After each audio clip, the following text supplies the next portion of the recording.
नमस्कार फ्रेंड्स, रोज वॉइस में आपका स्वागत है। आज का कहानी का शीर्षक है घमंडी अफसर बहू की कहानी। रीमा के घर पर पार्टी चल रही थी। कई सारे मेहमान आए हुए थे। उसमें शहर के बहुत सारे समृद्ध और प्रभावशाली लोग भी थे। पार्टी बहुत भव्य थी। सभी लोग रीमा की तारीफ कर रहे थे। आदमी मान गए, रीमा मैम, क्या अजरमेंट किया है आपने? औरत, अरे मेहता जी, रीमा जी की पार्टी ऐसे ही होती है। लोगों की आंखें खुली की खुली रह जाती है। अब अपनी तारीफ से घमंड में चूर रीमा सभी का अभिवादन कर रही थी। तभी उसकी नज़र अपनी सास सावित्री पर गई, जो दूर कोने में बैठे उसे देख रही थी। अपनी सास को देखकर रीमा का चेहरा तमतमा गया। वो गुस्से में उसके पास गई और उसका हाथ खींचते हुए दूसरे कमरे में ले गई और चिल्लाकर बोली, रीमा, अरे आप क्यों मेरे पीछे पड़ी रहती हैं? समझ में नहीं आता क्या? इतने बड़े लोग पार्टी में आए हुए हैं। मैंने कहा था ना कि आप बाहर मत आना, और बाहर आई भी तो इस घटिया साड़ी में। अरे आपकी इज्जत दो कौड़ी की है, लेकिन मेरी तो नहीं है ना। देखिए, ये बेशर्मी छोड़िए, नहीं तो कहीं और चले जाइए। मेरी छाती पर मूंग मत दलिए। शराब के नशे में रीमा ने सावित्री को खूब खरी खोटी सुनाई। सावित्री चुपचाप अपनी बहू की जहर भरी बातों को सुनती रही और आंसू बहाती रही। सावित्री समय ऐसा भी रंग दिखाया, पता नहीं था घमंड किसी का नहीं रहता। वो तो आता ही है नाश को लेकर, लेकिन फिर भी लोग पता नहीं क्यों घमंड करते हैं। ये सोचते हुए वो पुराने दिनों में खो गई। बीते हुए समय में घड़ी में रात के 2 बज रहे थे। सड़कों पर मरघट सा सन्नाटा पसरा था। कुत्ते कभी भौंकते, कभी बिल्कुल खामोश हो जाते। घरों की लाइट ऑफ थी और लोग गहरी नींद में आगोश में थे। लेकिन नारायणपुर के उस छोटी सी झोपड़ी से रोशनी बाहर आ रही थी।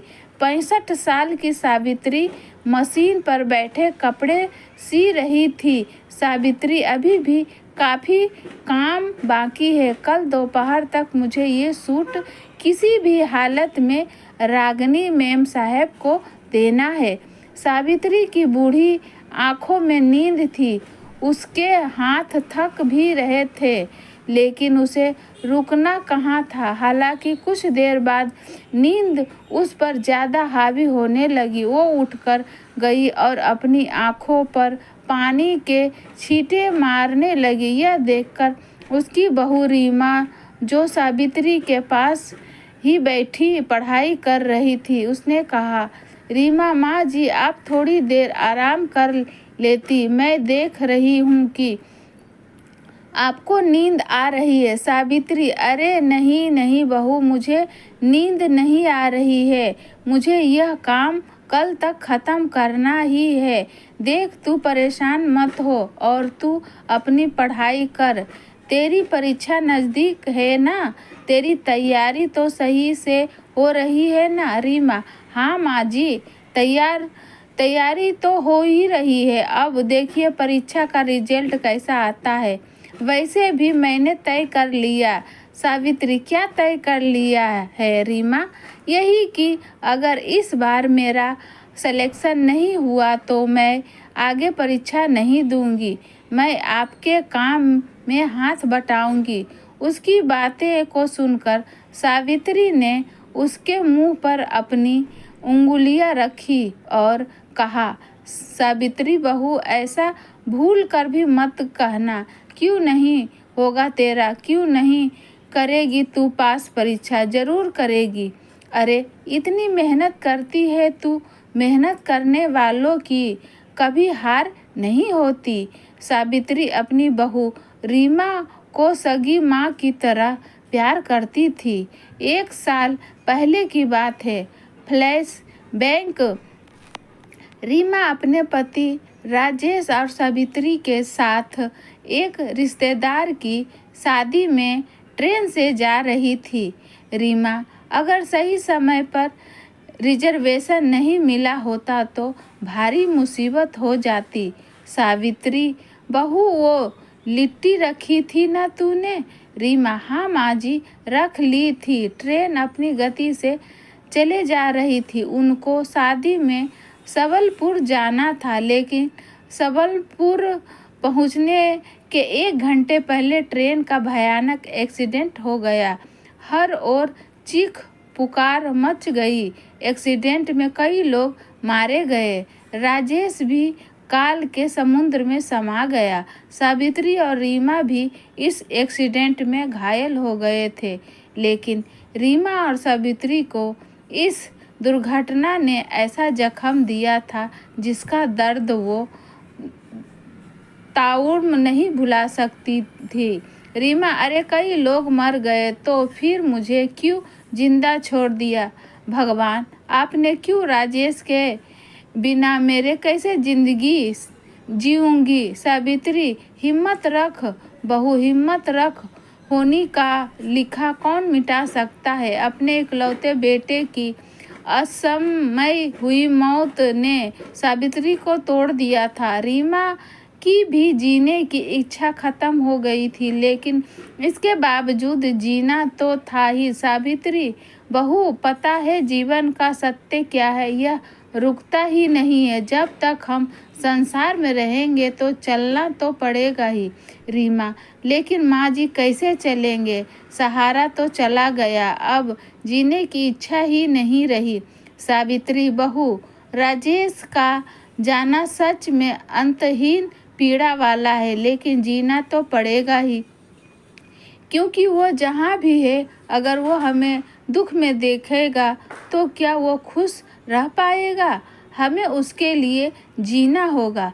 रीमा, लेकिन माँ जी कैसे? सब कुछ होगा। राजेश की कमाई से ही तो घर चलता था, अब कहाँ से आएंगे पैसे? कैसे चलेगा घर का चूल्हा? कैसे किराया दिया जाएगा और कैसे सारी चीज़ें संभलेंगी? सावित्री, बहू, शादी के बाद तेरी पढ़ाई अधूरी रह गई थी। तू पढ़, खूब पढ़ और उसके बाद अपनी मंजिल खुद तय कर। और जहाँ तक बात रही घर को संभालने की, तो वो मैं संभाल लूँगी।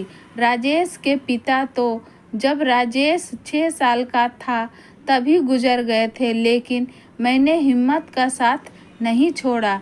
सिलाई का काम शुरू किया और उसी से ही तो उसकी पढ़ाई पूरी करवाई। आज एक बार फिर मैं वही करूँगी, इस बार अपनी बहू के लिए।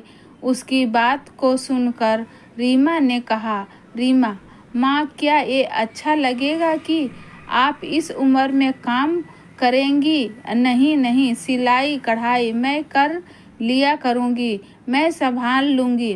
भर सावित्री, नहीं बहू, अरे मैं इतनी भी बूढ़ी नहीं हुई हूँ, अभी मुझसे बहुत दम बाकी है। तुम्हारा और अपने दोनों का ध्यान रख सकती हूँ। बस मन लगाकर पढ़, अपनी पढ़ाई पूरी कर और नौकरी की तैयारी कर।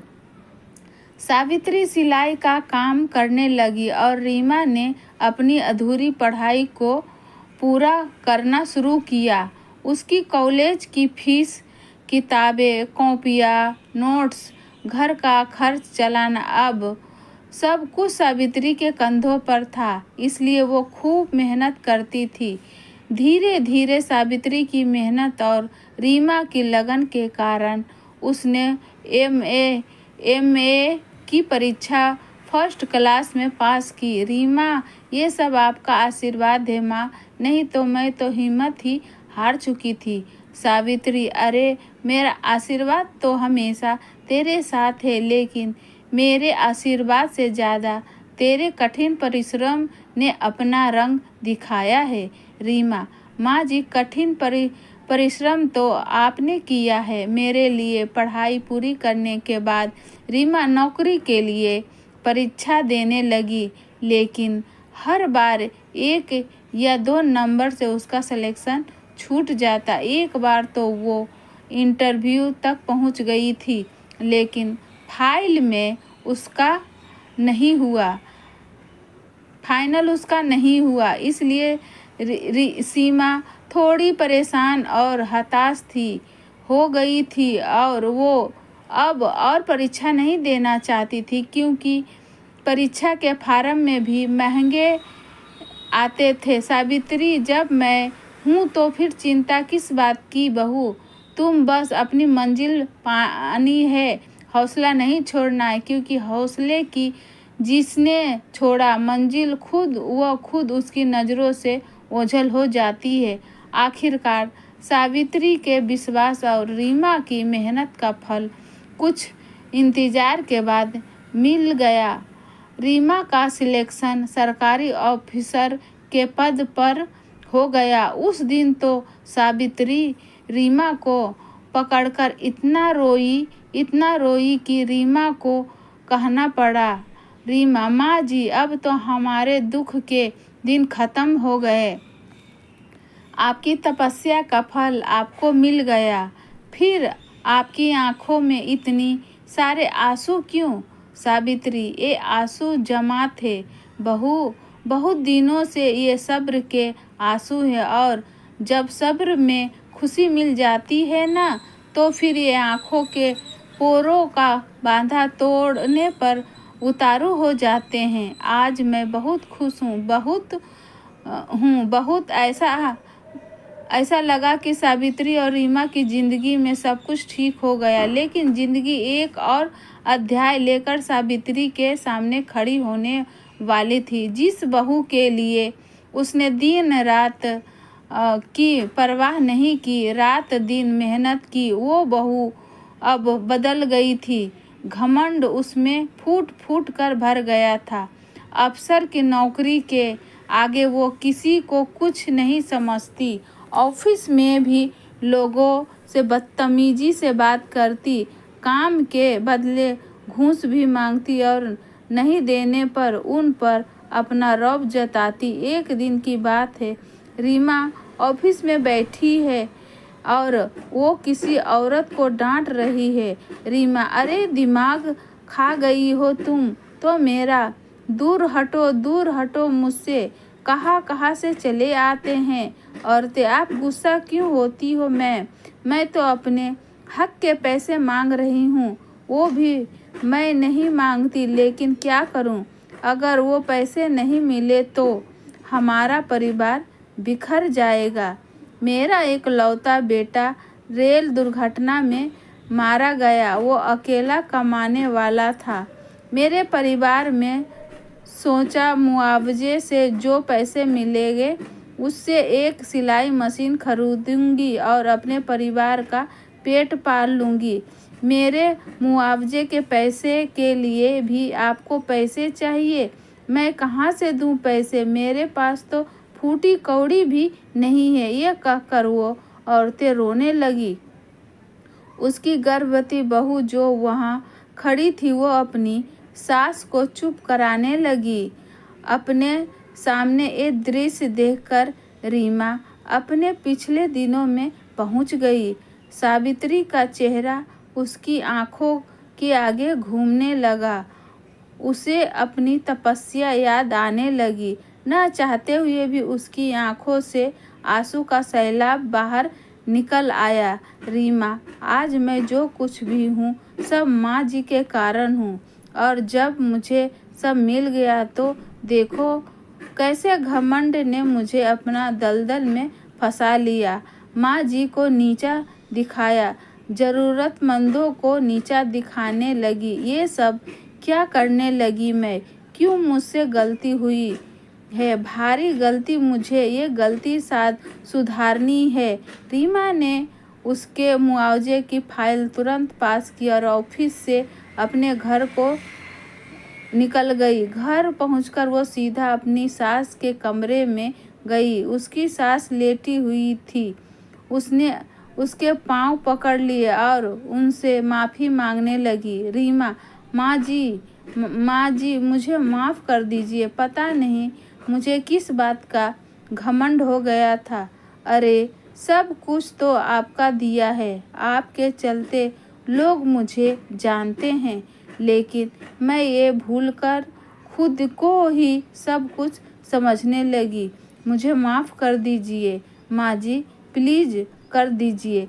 रीमा अपनी सास के पांव पकड़कर रोए जा रही थी, लेकिन सावित्री तो अचेत सी पड़ी थी और वो घमंडी की दुनिया को छोड़कर कहीं दूर जा चुकी थी। रीमा को जब अपनी सास के गुजरने का पता चल लगा तो रो रो कर उसका हाल बेहाल हो गया। वो बार बार खुद को कोसने लगी, लेकिन अब क्या होता।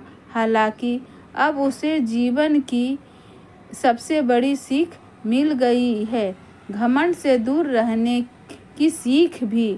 तो फ्रेंड्स, ऐसी कहानी सुनने के लिए इस चैनल से बने रहे। इस वीडियो को लाइक करें, शेयर करें। अगर आप इस चैनल पर नए हैं तो चैनल को सब्सक्राइब करें।